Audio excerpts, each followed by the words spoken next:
Hello, everyone, and welcome to the Future Forward Sales Podcast. I'm your host, Lynn, and today I'm joined by our very special guest, Angela Legh. And today we have a very important discussion. We're going to be talking about how to protect your kids, knowing emotional triggers, empowering perspectives, and innate wisdom. And I want to give you a little bit of background around Angela. She grew up in San Francisco, California. She had an alcoholic father and an angelic mother who both had a profound impact on her life. Her father taught her that behaviors of others made her a powerless victim. Yet her mother taught her to be loving to everyone, including those who hurt you. Sadly, catastrophe struck when their house burned down. Angela was 6 years old. And for a short time, the children were sent to live with foster families while the parents searched for housing. The family moved a lot over the next few years, and her parents ultimately divorced.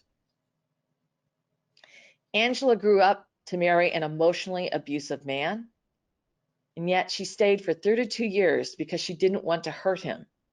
She didn't have the internal strength to leave. And the 2017 Tubbs wildfire in Northern California, it proved to be a catalyst for her personal growth. Starting on the night her house was reduced to ash, again, having that happen in her life. Everything was gone. And Angela is forced to examine her relationship. And she realized it was toxic, it was not going to get better, and she made the decision to leave. Angela is now an author and self-development mentor. Her children's book series, The Bella Santini Chronicles, have received high praise and is known for helping children to learn how to manage their emotions. Her online course entitled Live, Love, Laugh gives adults inner depth insights into how to step out of victimhood and assess your inner joy. Angela, we are just so thrilled to have you on the show today. Thank you. Thank you for joining us. Thank you, Lynn. I am so excited to be here speaking with you and your audience. And, my deepest wish is that I provide value in this conversation. Well, I am absolutely sure that that's going to happen. I'm so thrilled you're here. And for anyone who's joining us for the very first time, don't miss a single episode by subscribing to Future Forward Sales wherever you get your podcasts. And while you're there, share the love and give us a 5-star review. We would very much appreciate it. Okay, so Angela, I've given some background to our audience about who you are, but if you want to expound on that and what your company does, or what you do to help others, we'd love to hear that. Well, my primary job, I am a self-development mentor, and where my mastery is in knowing how to deal with emotions. When we think about when we were kids, the way our parents dealt with emotions frequently was, hey, suck it up. We've got to move on. We've got to do this. Or, hey, don't cry. And for young men, it was worse because it was totally not okay to cry. And so for a whole generation, and I'm sure it goes back many generations, the message was don't feel what you're feeling. Yeah. Yeah. We as a society really need to change that because what I've identified through all the experiences in my life is that when we reject or repress a feeling, it's almost like we pick up a rock and put it in our backpack and we carry it around. So that feeling is with us and it revisits us again and again and again. We're never able to truly escape or repress a feeling. And what happens because there's this overwhelming fear of feeling pain. So people will choose to numb through alcohol or drugs in order to avoid pain. And the ultimate way of avoiding pain is through suicide. Yeah. Right now, children are are taking that ultimate path. And suicide is the second leading cause of death for kids aged 10 to 24. Wow. That's Yeah, horrible. it's Horrible. horrible. Yeah, the statistics are just terrible. The last time I heard, 3,700 kids a day in the U.S. try to end their lives. I have heard emergency room doctors talk about kids as young as 6 attempting suicide.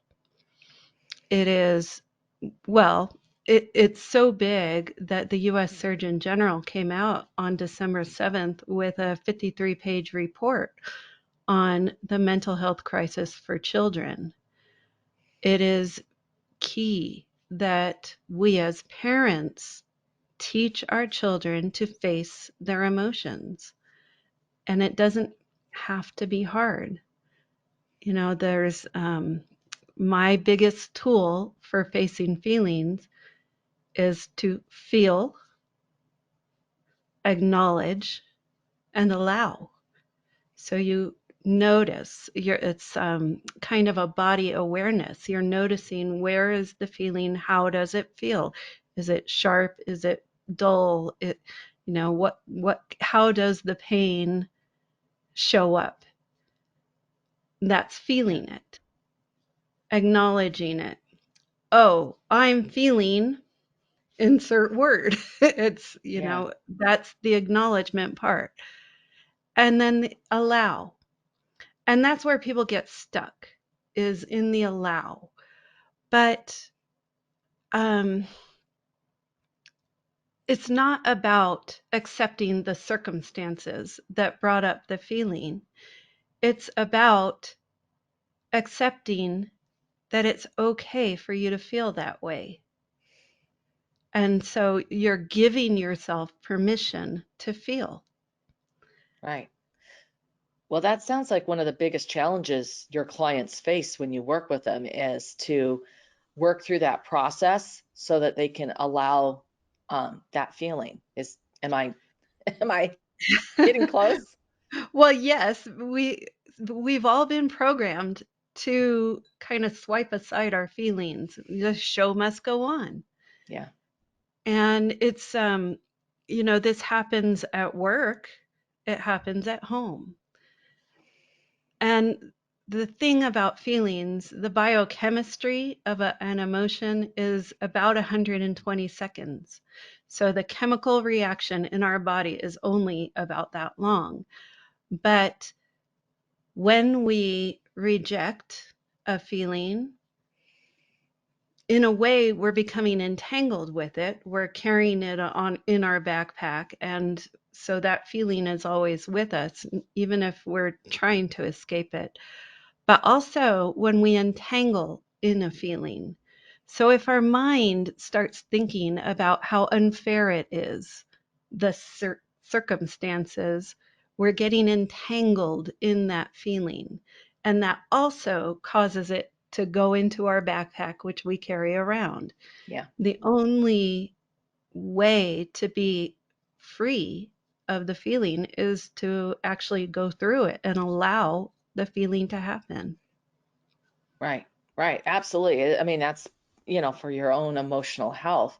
And, you touched on this just briefly about how urgent this issue is, and especially Mhm. talking about just the very, very grim statistics around um, suicide and suicide attempts in children. And, as parents, we have to be very um, aware and concerned. And so what is that, I mean, what are you seeing? How this is why this is so urgent in some Yeah. ways that we can really identify. So the COVID lockdown has a lot to do with it. Um, the rug was pulled out from under adults. They're forced to work at home for a while. Um, Pulled out from under kids. They're forced to attend school at home, and everybody's stuck in the same building for day in day out. Um, Life kind of came to a screeching halt for a lot of us, and isolation is one of the key factors in suicidal ideation. So when we think of the social isolation that kids have gone through, you know, some kids lost out on their whole senior year of high school.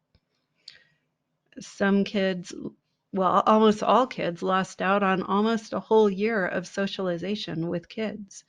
And their only outlet for social was social media. And that carries a whole huge impact in the whole thing because bullying is so prevalent on social Yeah. media. So the only social outlet kids had was to go where they could be bullied. It's no wonder we're in this crisis.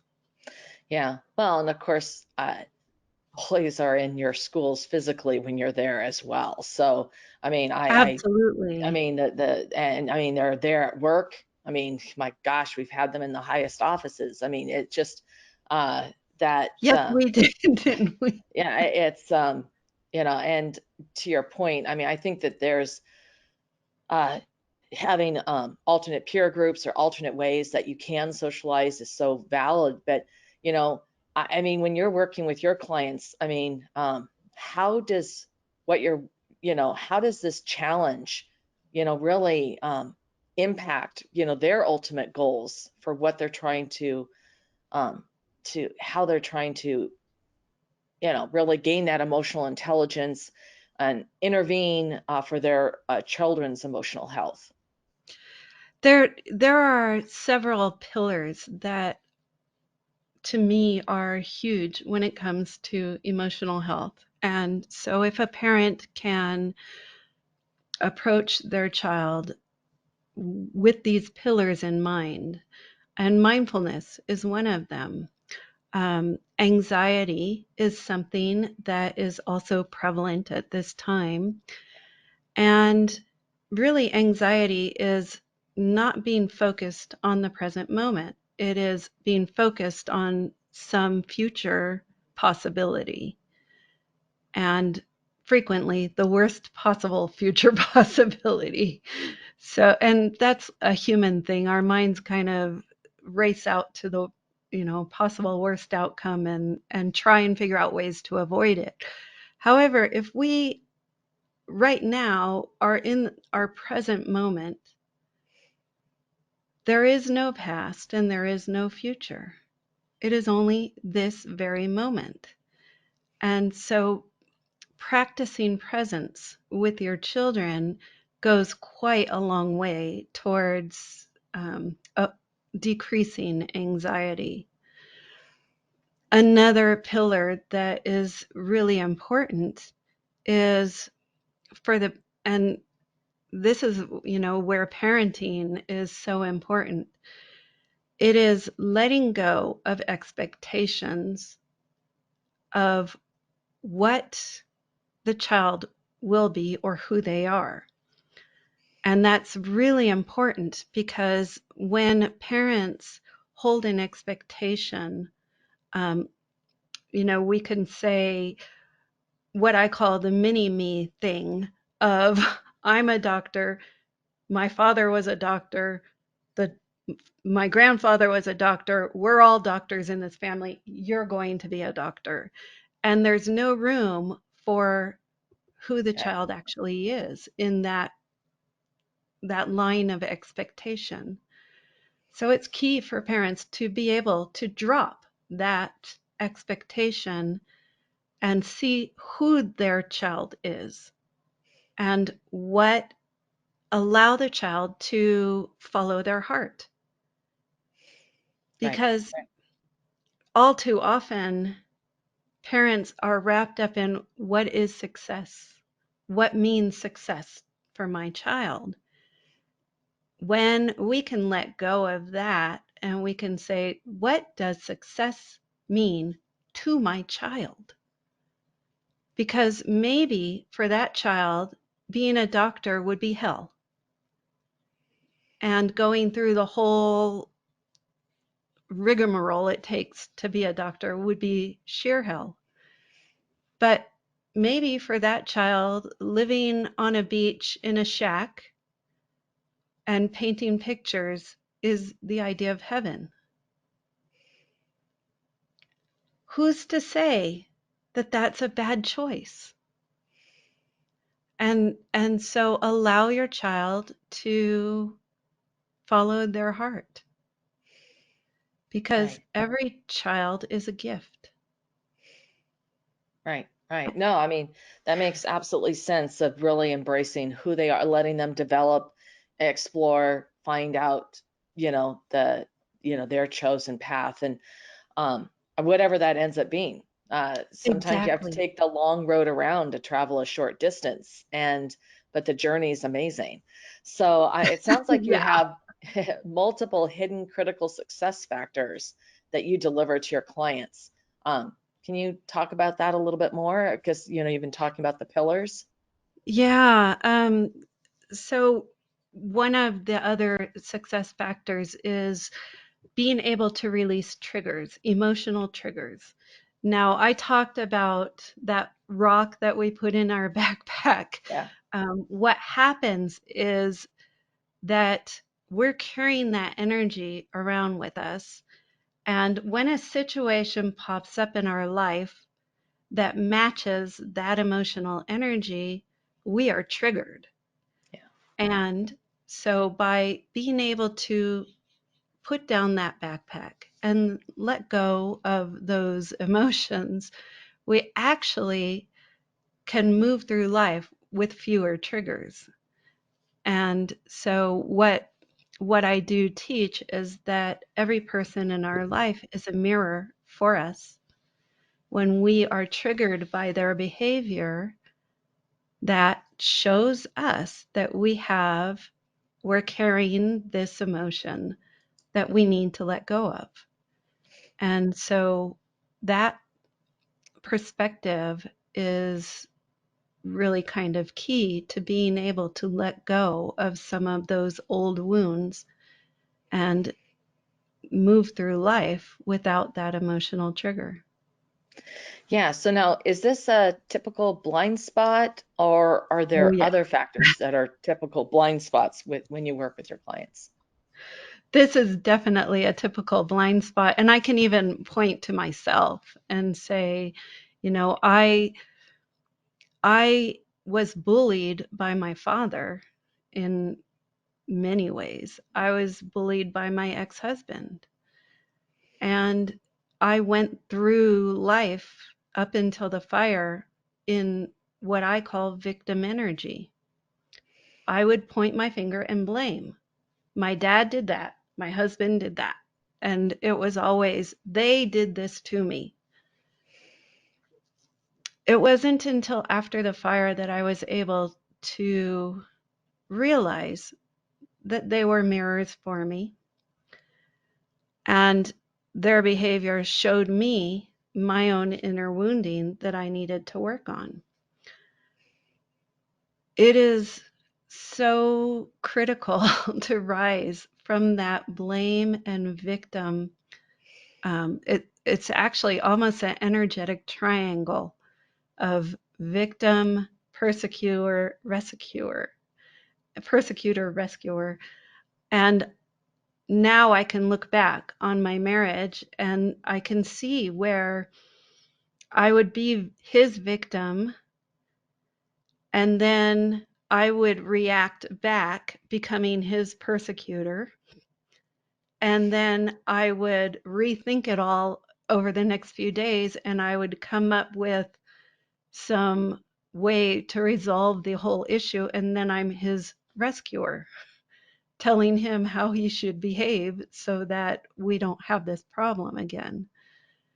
And I would, bounce around through all those areas. That is a strong energy that it's definitely a blind spot for people that they don't realize.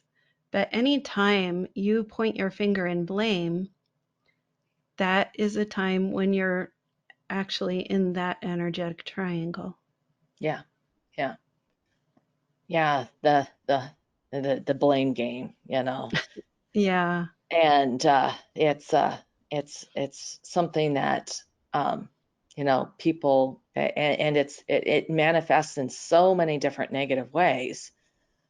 yeah. So I mean, this is so powerful, Angela. So for our audience, what's one essential action that they can take, who are seeing themselves in what you've been talking about, or want to make sure that they're providing their children that emotional um, intelligence, safety net mindset to overcome the challenges that we've been talking about? It's the ability to shift perspectives. And that is another one of the pillars of my business. So the Talmud says that we don't see the world as it is, we see it as we are. Yeah, And a lot of people have heard that and we understand it. And we go, oh, yeah, yeah, oh, yeah, that. But we can apply it to other people. And this is such a powerful thing I can best illustrate this with a little story. When I was about 4 or 5 years old, my dad, in an alcoholic rage, would stand over me screaming at me and telling me that I was worthless. Now, as an adult, I can look at that scenario, I can bring it up in my mind, and I can re experience the scenario. But I get to go there as an adult. And when I look at that picture, drunken man screaming at a 5-year-old, what he said has everything to do with what he was, who he was at that moment, and had absolutely nothing to do with who I am. And that is such a powerful way of kind of just shifting a perspective. I am no longer the victim of my father. I am worthwhile. I am yeah, not worth less. And so being able to look at our the people criticizing us and understanding that they are seeing the world through their own filters, right. and then being able to say, is this information valuable in my life? Is it something that is going to help me move on and move forward? We can discard the information that isn't valuable because it's not really about us. It's about them. In that moment, we were a mirror for them. And so we don't have to hold on to those criticisms. We can let them go. No, I think that visualization exercise could be really is a really powerful piece of advice for everyone. Thank you so much. And Angela, thank you for so much for sharing your wisdom and your insights on your pillars on how to protect, your kids, our kids, knowing emotional triggers, empowering perspectives, and innate wisdom. And I know our listeners are going to want to know more about you and where they can find out more about you. So the best place to find me is on my website. It's Angela Legh, Angela Legh, Legh.com. All right, and that's wonderful. And I know that we're going to provide that in our backlinks, and we've also got a page specifically that you're providing us which is for your a book series. What's the extra page that you're providing? Yeah, it's a page where they can download a free gift. It's a short guide to soothing anxiety in children, and there are several exercises that a parent and child can go through in that guide. Oh, that's fabulous. Thank you so much. And this has been such a great, in some cases dark, but Mm. empowering discussion. Thank you. And for anyone who's tuned in and are listening, if you have ideas that you'd like to share, you can leave us a comment right down below. We love to hear from you and hear your thoughts.